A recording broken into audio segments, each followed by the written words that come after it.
Saudara, ada satu yang agak menggetarkan juga.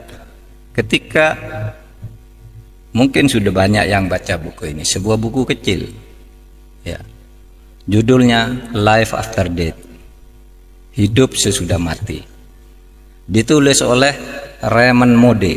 Raymond Moody ini adalah seorang dokter yang karena pinternya dia dalam bidang kedokteran kemudian dijadikan guru besar di bidang filsafat kedokteran. Nah, ketika dia mengajar ditanya oleh mahasiswanya, Pak Moody, Bapak dokter yang sudah nangani banyak ribuan orang mati, banyak menyelamatkan orang tapi sering juga gagal. Mahasiswanya tanya, Dok, kalau orang mati itu pergi kemana? Kalau orang mati itu pergi kemana? Nah, ini sebagai dosen tertantang, saya dosen. Tidak bilang saya ini gaib, saya harus penelitian. Lalu dia lakukan penelitian. Apa penelitian? Penelitiannya itu 100 orang yang pernah mati diwawancarai oleh dia. Ada orang pernah mati banyak, dia kirim surat ke rumah sakit. Apa tempatmu pernah ada orang mati lalu hidup lagi? Ada namanya John, mati jam sekian, tiba-tiba jam 6 sore hidup. Ada yang mati 2 jam, ada yang 6 jam, 7 jam. Nah, dicatat namanya, dicari alam, lalu diwawancarai. Ketika ditanya, apa yang kamu rasakan ketika kamu mati? Saudara, 100 orang yang pernah mati ini 86% jawabannya sama, saya keluar dari tubuh saya. Yang 14% itu kira-kira mirip jawabannya, tidak bertentangan tetapi tidak persis mengatakan keluar dari tubuh saya. Jadi orang mati itu, saudara kalau mati besok keluar dari diri saudara sendiri. Lalu apa yang saya lihat ke bawah, ibu saya nangis, kata yang punya ibu. Istri saya nangis, anak saya nangis, dokter berusaha nolong gitu. Waduh, saya sudah tidak bisa menolong. Ini sudah mati gitu. Terus kemana kamu? Terus saya masuk ke lorong yang sangat gelap.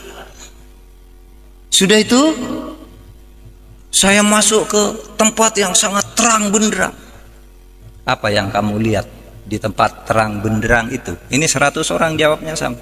Saya melihat seluruh perjalanan hidup saya dalam sekejap. Jadi sekejap dia bisa melihat semua apa yang dilakukan ketika hidup itu. Ya, ketika masuk sekolah, ketika pergi ke pasar, ketika pacaran, ketika berselingkuh, ketika korupsi, dilihat semua dalam sekejap itu. Terus sesudah itu saya terus ke atas lagi, tiba-tiba ada tabir di sana. Saya tidak bisa masuk. Seakan-akan ada suara, ngapain kamu ke sini, belum waktunya kamu. Terus saya hidup lagi. Saudara bisa baca bukunya, ini ilmiah. Penelitian ilmiah tentang sesuatu yang tidak ilmiah. Ketidakilmiahan itu dibuktikan secara ilmiah karena itu melalui studinya. Kalau Profesor Baikuni mengatakan sesuatu yang terjadi secara sama 3 kali itu pasti ilmiah. Nah, itu dari 100 orang 86. Bahkan dikatakan 100% sama, cuma yang 14 itu variasinya tidak persis kalimatnya gitu. Ilmiah. Lalu apa yang terjadi di sini? Nah, saudara, banyak hal menarik di situ. Pertama, bahwa orang itu bisa pergi dari tubuhnya. Kayak saudara pergi sedang tidur, saudara pergi ke Afrika, saudara naik pesawat, itu mimpi, itu kan pergi saudara dari tubuh saudara. Ya, saudara pergi dari tubuh saudara, berkelana ke alam-alam di luar saudara, pergi. Yang kedua, ini yang sangat luar biasa. Apa ada? Ketika manusia itu sampai di suatu saat, di suatu tempat yang terang benderang, manusia itu melihat amalnya sendiri. Sehingga dia tidak bisa mengatakan, saya tidak pernah mencuri. Ada sih itu, di alam terang itu kamu melihat sendiri. Itulah yang di dalam Al-Quran dikatakan, ma yalfidhu an qaulin illa ladaihi raqibun atid. Tidak ada sesuatu pun yang kamu katakan, tidak ada sesuatu pun yang kamu lakukan di muka bumi ini kecuali dicatat dengan teliti dan lengkap oleh malaikat Raqib dan malaikat Atid. Jadi malaikat Raqib dan Atid itu tinggal menunjukkan aja.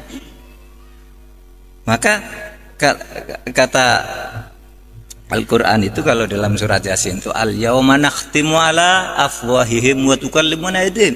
Suatu saat kamu tidak bisa memantah, Pak, saya tidak mencuri, saya tidak berselingkuh, saya tidak korupsi. Al-yauma nakhtimu ala afwahihim. Pada saat itu ketika amal itu akan ditunjukkan kepadamu apakah kamu orang baik apa tidak, mulutmu tidak bisa membantah.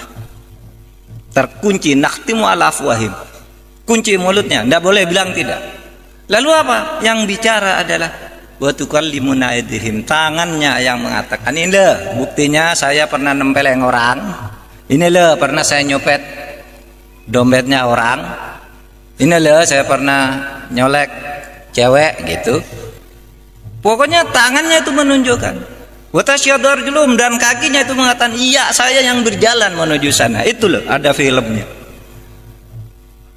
Hebat kan dulu orang waktu kita kecil tuh kalau membayangkan malaikat Raqib Atid itu apa ya? Oh itu yang ada di belakang kita bawa foto buku ditulis Pak Mahfud sedang pidato dapat pahala, ini sedang ini dosa. Nah begitu langsung lebih hebat dari komputer yang berapa ribu mega. Langsung bisa dilihat dalam sekejap, dan itu dialami oleh orang yang pernah mati, dan itu bukan orang Islam tetapi mengonfirmasi apa yang dikatakan oleh Al-Quran tentang catatan di alam sana. Nah itulah yang dikatakan saudara. Maka Islam itu katakan oke, rasionalitas wajib hukumnya, kita rasional, tapi jangan terjebak ke dalam rasionalisme di mana yang kamu anggap benar itu hanya yang masuk akal, karena seluruh yang masuk akal itu benar dan harus kamu percaya. Tetapi di luar itu banyak yang tidak masuk akal, yang justru mungkin lebih banyak dari yang masuk akal, yang juga mempengaruhi kehidupan dan selalu ditunjukkan oleh Tuhan.